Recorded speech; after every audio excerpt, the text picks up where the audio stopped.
Traffic قوانین کی خلاف ورزی پر بھاری چالان کے خلاف ٹرانسپورٹرز کی پہیہ جام ہڑتال کی کال ناکام نظر آ رہی ہے۔ فیصل آباد میں پبلک ٹرانسپورٹ معمول کے مطابق چل رہی ہے۔ مزید جانتے ہیں، ڈان نیوز کے نمائندے طاہر نصیر ہمارے ساتھ موجود ہیں۔ طاہر، بتائے گا پہیہ جام ہڑتال کی کال تھی، اس وقت صورتحال کیا ہے؟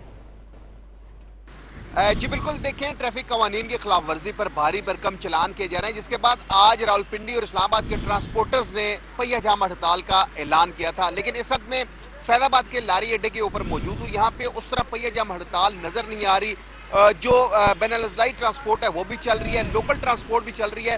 جس اڈے کے اوپر موجود ہوں، یہاں پہ کچھ ٹرانسپورٹرز بھی میرے ساتھ موجود ہیں۔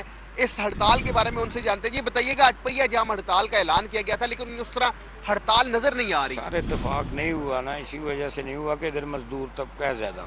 مزدور طبقہ صبح آتا ہے، شام کو 2 ٹائم کا آٹا لے کے جاتا ہے۔ جب اس کا ایک دن ضائع ہو گیا تو وہ تو ایک ہفتہ پیچھے چلا گیا۔ نہیں، آپ کیا سمجھتے ہیں کہ جو ٹریفک قوانین کی خلاف ورزی کر رہے ہیں، جن کے چلان ہو رہے ہیں، کیا یہ ٹریفک پولیس صحیح کام کر رہی ہے، ہونے چاہیے کہ نہیں؟ ہونے چاہیے، لیکن جہیز ہونا، ناجائز نہ ہونا۔ اس میں 15 ہزار روپے کا چلان دیا جا رہا ہے۔ 15 ہزار روپے بس کما نہیں رہی، اور 15 ہزار روپے یہ زیادتی نہیں ہے۔ جی، جیسے یہ ٹرانسپورٹرز تو یہ کہہ رہے ہیں کہ ایسا لگتا ہے کہ جو راولپنڈی اسلام آباد کی ٹرانسپورٹ ایسوسی ایشن تھی، وہ بھی 2 سے 3 حصوں میں تقسیم ہو چکی ہے، کیونکہ کچھ ٹرانسپورٹرز نے پہیہ جام ہڑتال کر رکھی ہے، اور جس طرح یہ آپ نے گفتگو سنی کہ جو دیہڑی دار مزدور ہے، غریب طبقہ ہے، اس کو شدید پریشانی کا سامنا ہوگا، اور ٹرانسپورٹرز کا یہی مطالبہ ہے کہ حکومت کو یہ جو بھاری بھرکم چلان کیے جا رہے ہیں، ان کے اوپر نظر ثانی کرنی چاہیے۔ جی بہت شکریہ آپ کا، طاہر۔